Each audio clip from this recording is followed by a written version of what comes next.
বিশ্ব সংবাদে আপনাদের স্বাগত। শুরুতেই সংবাদ শিরোনাম, পরে বিস্তারিত।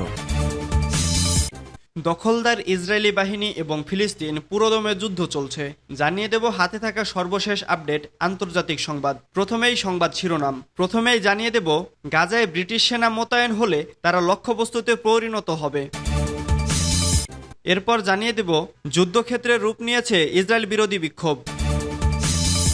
এদিকে সবচেয়ে বড় বিপর্যয় হতে পারে রাফা নিয়ে সতর্ক করলেন আব্বাস। আরও জানিয়ে দেব হাজার হাজার ওয়াগনার যোদ্ধা এখন রাশিয়ার পক্ষে কাজ করছে। সর্বশেষ জানিয়ে দেব মার্কিন অস্ত্রের অপেক্ষা হামলা মোকাবেলায় হিমশিম খাচ্ছে কিয়েভ। এতক্ষণ শুনছিলেন সংবাদ শিরোনাম, এবারে বিস্তারিত। তবে অনুরোধ থাকবে ভিডিওটিতে একটি লাইক করবেন এবং কমেন্ট করে জানিয়ে দিবেন ইউক্রেন এবং রাশিয়া যুদ্ধ নিয়ে আপনার মূল্যবান মন্তব্য। গাজায় ব্রিটিশ সেনা মোতায়েন হলে তারা লক্ষ্যবস্তুতে পরিণত হবে। ফিলিস্তিনের popular front for the liberation of Palestine সতর্ক করে বলেছে, যদি গাজা উপত্যকায় ব্রিটিশ সেনা মোতায়েন করা হয় তাহলে তাদেরকে লক্ষ্যবস্তুতে পরিণত করা হবে। শামা নিউজের তথ্য অনুসারে পিএফএলপি এক বিবৃতিতে বলেছে, গাজা উপত্যকার ভূমি অথবা উপকূল জুড়ে ব্রিটেন কিংবা যে কোনো দেশকে সেনা মোতায়েনের ব্যাপারে সতর্ক করা হচ্ছে।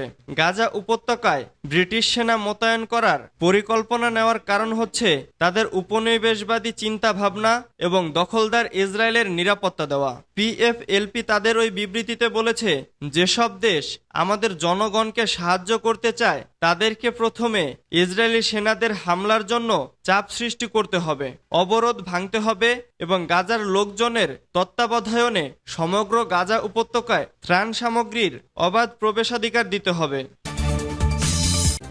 যুদ্ধক্ষেত্রে রূপ নিয়েছে ইসরায়েল বিরোধী বিক্ষোভ। গাজা ও ফিলিস্তিন ইস্যুতে ঘরে বাইরের নানামুখী চাপে এখন দিশেহারা মধ্যপ্রাচ্যের কসাই হিসাবে কুখ্যাত ইসরায়েলের প্রধানমন্ত্রী বেনিয়ামিন নেতানিয়াহু এবং তার প্রধান দশর ও সব অপকর্মের সঙ্গী হাড়বুড়ো মার্কিন প্রেসিডেন্ট জো বাইডেন। দুজনেই নিজ ঘরেই ব্যাপক প্রতিবাদ ও বিক্ষোভের মুখে আছেন।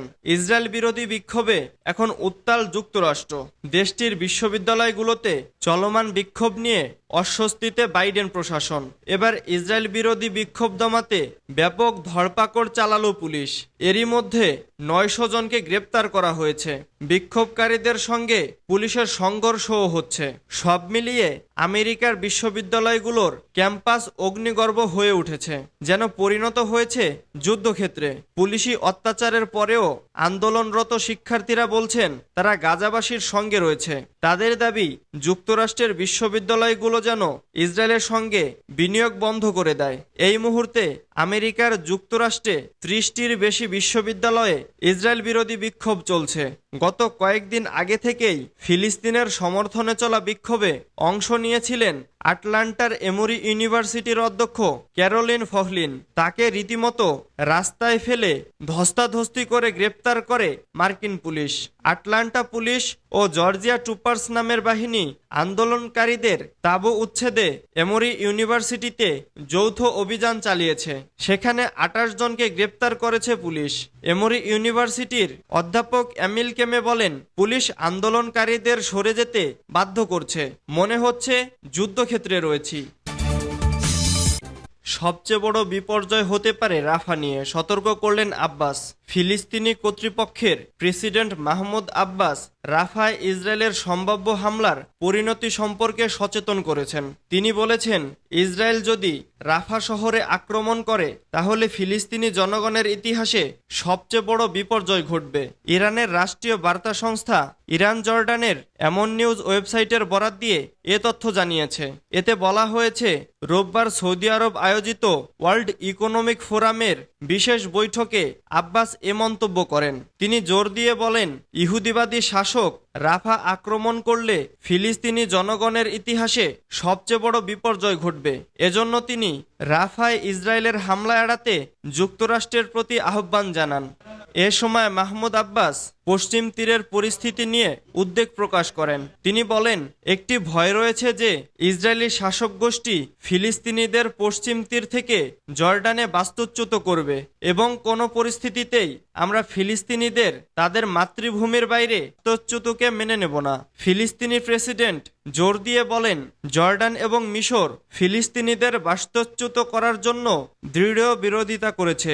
আব্বাস ফিলিস্তিনি রাষ্ট্রকে জাতিসংঘের পূর্ণ সদস্য রাষ্ট্র হিসেবে স্বীকৃতি দেওয়ার জন্য আন্তর্জাতিক সম্প্রদায়ের প্রতি জোর দাবি জানিয়েছেন। তিনি বলেন, একটি রাজনৈতিক সমাধান হতে হবে যা গাজা উপত্যকা এবং পশ্চিম তীরকে একটি স্বাধীন ফিলিস্তিন রাষ্ট্রে পরিণত করবে। গত বছরের 7 অক্টোবর ফিলিস্তিনের স্বাধীনতাকামী সংগঠন হামাসের হামলার প্রতিশোধ হিসেবে এখনো গাজায় হামলা অব্যাহত রেখেছে ইসরায়েল। ইতোমধ্যে দখলদার বাহিনীর হামলায় প্রায় 35,000-এর বেশি ফিলিস্তিনি প্রাণ হারিয়েছেন, আহত হয়েছেন 80,000-এর কাছাকাছি। হতাহতদের বেশিরভাগই নারী ও শিশু। এছাড়া ঘনবসতিপূর্ণ এই ভূখণ্ডটি সম্পূর্ণ অবরোধ করে রেখেছে ইসরায়েল। ফলে সেখানে বসবাসকারী 2 মিলিয়নেরও বেশি ফিলিস্তিনিদের জ্বালানি, বিদ্যুৎ, খাদ্য ও পানি সরবরাহ বন্ধ হয়ে রয়েছে। জাতিসংঘ সেখানকার পরিস্থিতি নিয়ে উদ্বেগ প্রকাশ করেছে একাধিকবার। হাজার হাজার ওয়াগনার যোদ্ধা এখন রাশিয়ার পক্ষে কাজ করছে।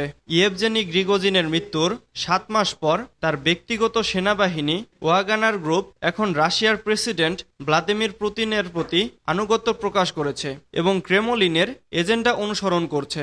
সংবেদনশীল গোয়েন্দা বিষয় নিয়ে আলোচনা করার জন্য নাম প্রকাশে অনিচ্ছুক 2 মার্কিন কর্মকর্তার মতে, সাবেক ওয়াগনার বাহিনীর হাজার হাজার যোদ্ধা অন্তত 4টি দলে বিভক্ত হয়েছে। পুতিনের অনুগত অন্যান্য ভাড়াটে সৈন্যদের সাথে যোদ্ধাদের মিশ্রিত করে রাশিয়ান সরকার গত বছরের ঘটনার পুনরাবৃত্তি রোধ করার আশা করে।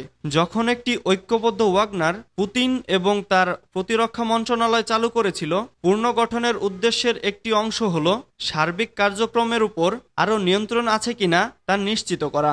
মার্কিন কর্মকর্তাদের একজন বলেছেন, নতুন প্রাইভেট সেনাবাহিনী ইতোমধ্যেই ইউক্রেন এবং আফ্রিকা সহ বিশেষ মিশনে বিশ্বজুড়ে মোতায়েন করা হচ্ছে। সেখানে তারা প্রিগোজিনের অধীনে থাকাকালীন বিশ্বমঞ্চে একইভাবে তাদের ভূমিকা পালন করবে বলে মনে করা হচ্ছে।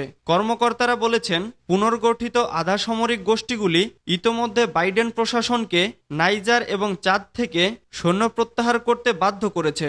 সন্ত্রাস দমনের জন্য বড় ধাক্কায় সেন্ট্রাল আফ্রিকান রিপাবলিক, মালি, বুরকিনা ফাসো, লিবিয়া এবং অন্যান্য আফ্রিকান দেশগুলিতে মার্কিন নীতিকে চ্যালেঞ্জ করার সময়।